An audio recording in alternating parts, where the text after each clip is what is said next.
Bismillahirrahmanirrahim. Assalamualaikum warahmatullahi wabarakatuh. Berjumpa lagi kita dan channel saya. Hari ini hari Sabtu 18 hari bulan Julai 2026 Masihi, samaan dengan 3 Safar 1448 Hijriah. Sekarang ni pukul 6.50 petang. Seperti biasa, video dari report kita untuk hari ini sebab pada buat video dari report kemarin saya tak ada di mana-mana dah. Lepas Isyak baru saya pergi keluar pergi kedai Fikri. Seperti biasalah. Aktiviti malam seperti biasa, minum nada kedai Fikri seperti biasalah. Lepas tu balik pada pukul 12 apa? 1.30. Oh, faham. Ada mengagut.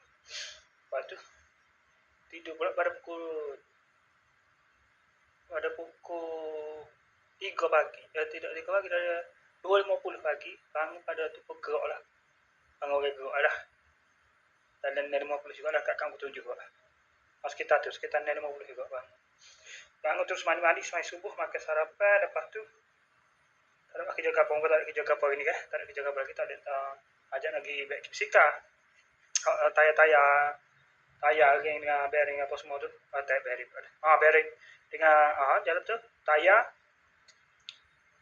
tiup, bearing,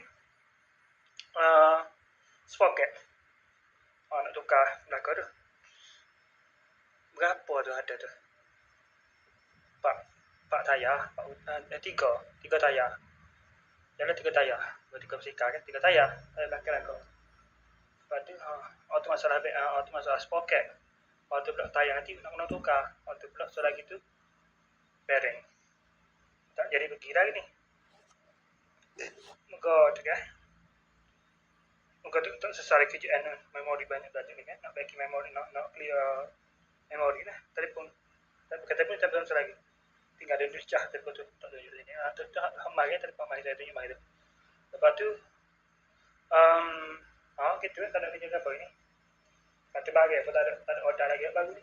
Tak ada bagai tengok TikTok. Tak ada order baru lagi. Tak ada siapa lah. Tak ada review. Tak ada nak review. Okay, esok sekolah budak lah. Lepas tu, saya suruh pada pukul 3.30 tadi. Lepas tu, asal ada kunyah di bawah semaya. Bawah semaya tu adik-adik dah kan. Jenis berapa kali dah ni. Jenis dah berbalik dari jenis dah bangun pada pukul 11.50. Lepas tu, lepas semaya kau tu kan. Sambil dia kau tu, ada memori. Ada file. Video. Tertidur pula. Pada pukul 5.50 kan. Lepas tu bangun mandi semaya Zuhur. Semaya asar. Lepas tu makan bubuh gitu lah. Setengah hari makan tu tadi dah pukul 2 tadi. Tengok motor ni ada. Lepas tu dah aku nak 45 ni makan kait motor ni. 45 ni kait motor. Lepas tu 50 ni terus masuk semua ni. Rumah ni belakang ni pokok motor. Masuk rumah ni terus buat video. Kita ada 50 minit dah ni. Tadi terus buat video dari report ni. Okey, saya sekarang saja untuk sesi video dari report kita untuk hari ini. Assalamualaikum. Jumpa lagi. Bye.